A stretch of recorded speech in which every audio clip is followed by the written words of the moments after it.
जय गुरु जी, शुक्राना गुरु जी। ओम नमः शिवाय, शिव जी सदा सहाय। ओम नमः शिवाय, गुरु जी सदा सहाय। आज एक और सोमवार, चलते हैं गुरु जी से मिलने, गुरु जी के दर्शन करने नई संगत के साथ। हर बार की तरह गुरबानी से एक और प्यारी सी कहानी। एक बार शिव जी और पार्वती जी पृथ्वी पर, धरती पर घूमने के लिए आए। तो घूमते हुए पार्वती जी ने देखा एक लकड़हारा था जो लकड़ी काटने जा रहा था अपने परिवार के साथ, अपनी पत्नी और अपने पुत्र के साथ। और वो दिन में लकड़ी काट के शाम को उसको बेच के उससे उनका गुजारा चलता था। तो पार्वती जी ने देखा, उनको बहुत तरस आया। उन्होंने कहा, हे प्रभु, आप इनका कल्याण करो, आप इनको थोड़ा धन दौलत दो, कितने गरीब हैं ये लोग। तो शिव जी ने बोला कि नहीं, ये पॉसिबल नहीं है, इनकी किस्मत में नहीं है। तो जब पार्वती जी जिद करने लगी कि नहीं, आप सब कुछ कर सकते हो, तो आप इनको प्लीज़ थोड़ा धन दो, इनको ब्लेसिंग दो। तो शिव जी उनके पास गए और उनको बोला कि मैं तुम तीनों को वरदान देने के लिए आया हूँ, तुम मांगो, क्या मांगना है। तुम तीनों एक एक वरदान तुम तीनों मांग सकते हो। तो सबसे पहले पत्नी ने बोला कि सबसे पहले मैं मांगूंगी। तो उसने बोला कि हे प्रभु, मुझे 16 साल की सुंदर सी कन्या बना दो। अब प्रभु ने तथास्तु किया और वो जो पत्नी थी वो सुंदर सी 16 साल की कन्या, सुंदर कपड़ों में, सुंदर गहनों में 16 साल की कन्या हो गई।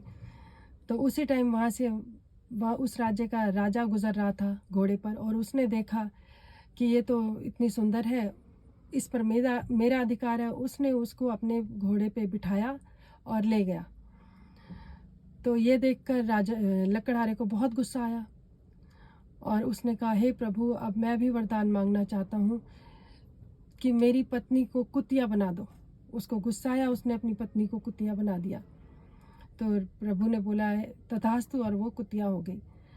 अब जैसे ही वो कुतिया बनी, राजा ने अपने पीछे कुतिया को देखा, वो डर गया कि भूत प्रेत चंडाल क्या है। उसने फटाफट उसको वहाँ से उतारा और भाग गया। अब वो कुतिया अपने फैमिली के पास, अपने पति के पास आ गई।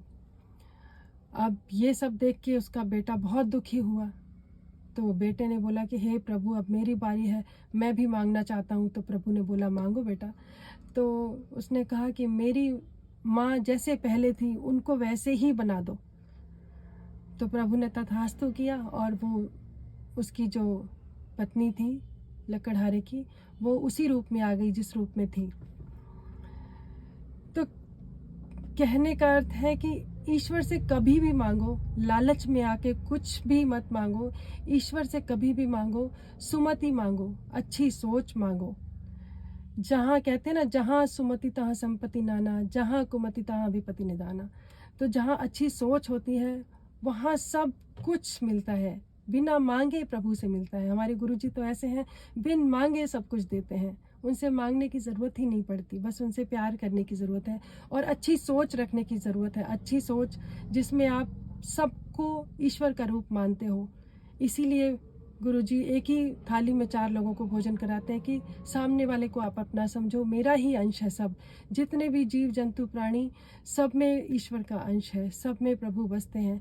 तो सबको अपना मानो, माफ़ करो, दया करो, प्यार करो, सबसे मिलजुल कर रहो, अच्छा भाव रखो, अच्छी सोच रखो।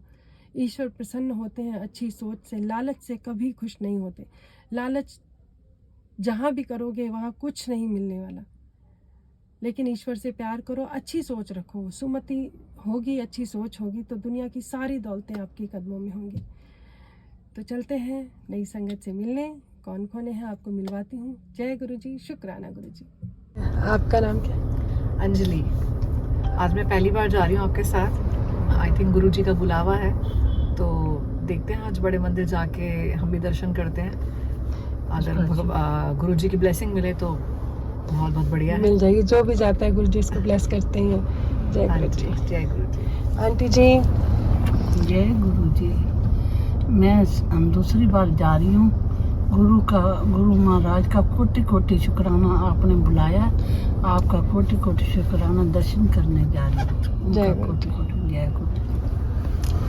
जय गुरु जी। शुक्राना गुरु जी। मैं भी आज पहली बार ही जा रही हूँ। अच्छा, आशीर्वाद मिले, बस यही अंदर से गुरु जी इच्छा है। आपको बार बार बुलाएं। आंटी आपको जय शुक्राना गुरुजी। मैं बहुत बार जा चुकी हूँ, सत्संग में भी जाती रहती हूँ। मेरे को पूरा विश्वास है और मेरे को हमेशा गुरुजी की ब्लेसिंग मिलती है। मुझे मालूम है वो मेरे साथ हैं। थैंक यू, शुक्राना गुरुजी। गुरुजी अपने भक्तों का साथ कभी भी नहीं छोड़ते। हाँ जी, हाँ जी। तो चलते हैं मंदिर के दर्शन करने, आपको भी कराते हैं। जी, थैंक यू।